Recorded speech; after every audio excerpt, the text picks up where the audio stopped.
Hey guys, it's me, and today's recipe is gonna be a 30-minute beef empanada. So, there's a couple different steps.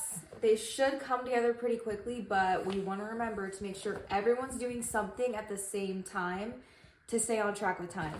So, I'm just gonna quickly start by putting my ground beef into my skillet. I'm gonna heat this thing up. We could go like medium, I'd say.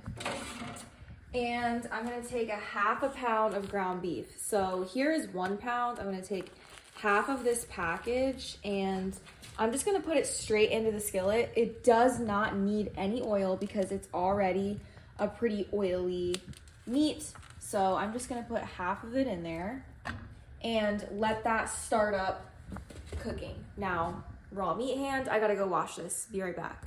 Okay, so somebody's taking care of the meat.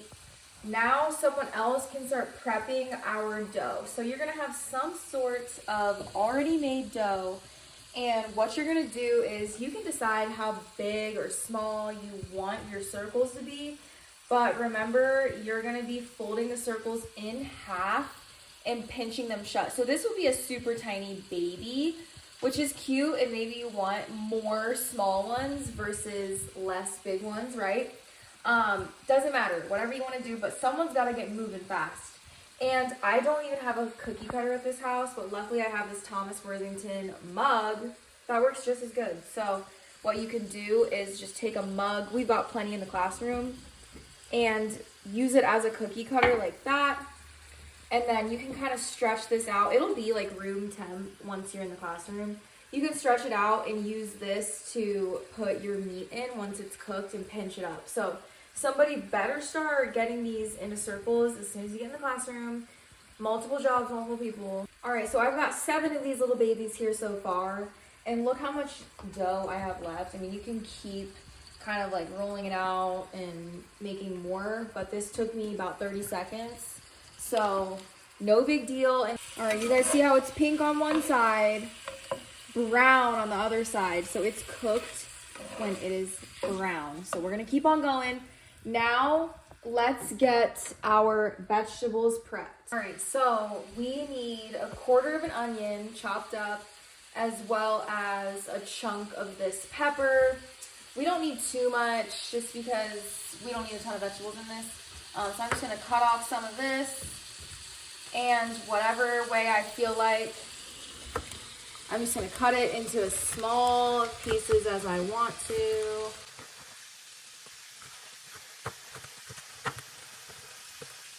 Okay.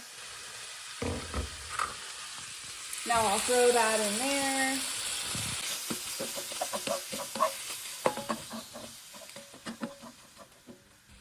Now you guys can see all this grease that is created. We are gonna soak that up, but like I said, you don't need to add any more oil. It's plenty oily. So just let that keep on going. So for my yellow onion, you're gonna get a little chunk like this. This is a quarter of an onion. So what you can do to kind of speed things up is you're gonna leave this top part intact and then cut off this tail. So let's go ahead and cut off the tail. And that's trash. And then we can peel off the top layer, and then you're left with this quarter of an onion. Now what you can do is, leaving everything intact up at the top, you can make cuts down all the way around and kind of rotate the onion a couple more times.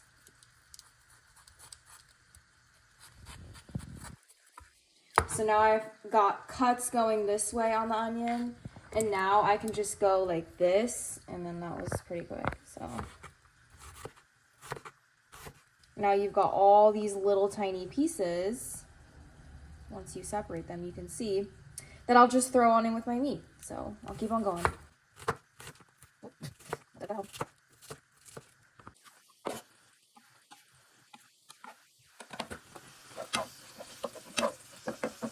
It has been about a minute. This cooks up so fast. There's no seasoning yet, because if you can see all of this oil that we've created, we want to kind of soak that up. So we're just going to take some paper towels and soak up the grease because we don't want to pour this down the drain.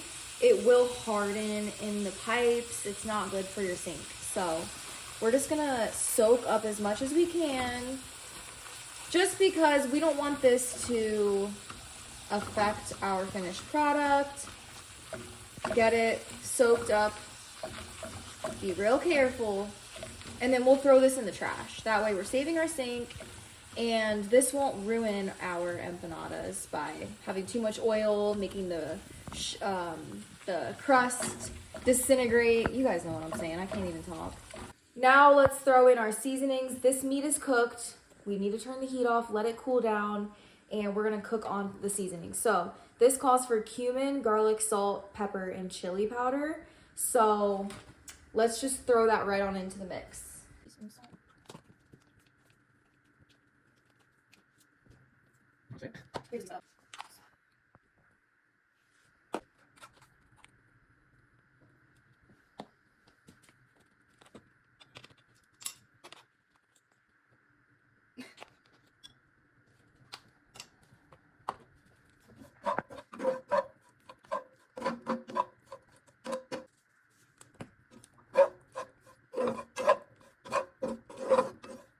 So we've got our beef all cooked up, all seasoned.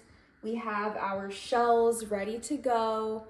We've got our baking sheet here. So let's just get started. Now, like I said, these will be stretchy. What you can do is set it down. I got like a tablespoon of filling and I'm gonna put that in the middle. And then you guys can get half a cup of cheese and kind of divide it up and just put a little bit of the cheese in there. Okay, so now we're gonna fold one side over and package it on up and just pinch it shut.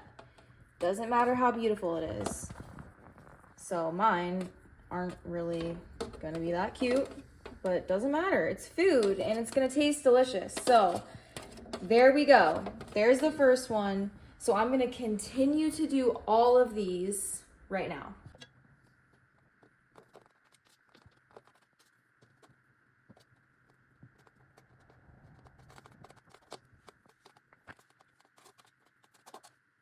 And what you can do is kind of pinch it shut like this, like we've been doing. And if it's not sticking for whatever reason, you can take a fork and pinch it around like that. And there we go. Okay, so here's what mine look like. Yeah, you guys might not think they're the cutest, but there's more meat and shell. I'm just not gonna make them all for myself, but I'm gonna scramble up an egg and you guys will use your brush to brush egg on top of the empanadas.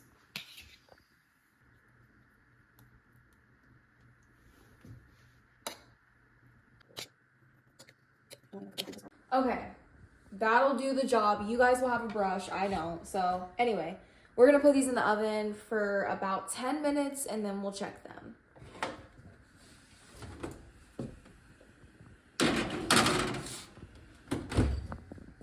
375, by the way.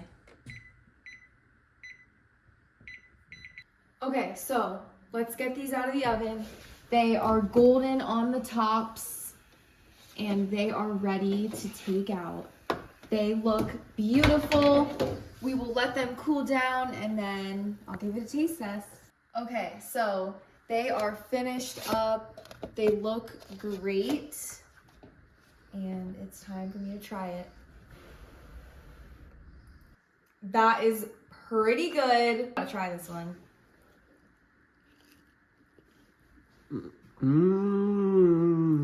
Isn't that good? That's pretty good. Yeah, I told you it was. I will see you guys tomorrow.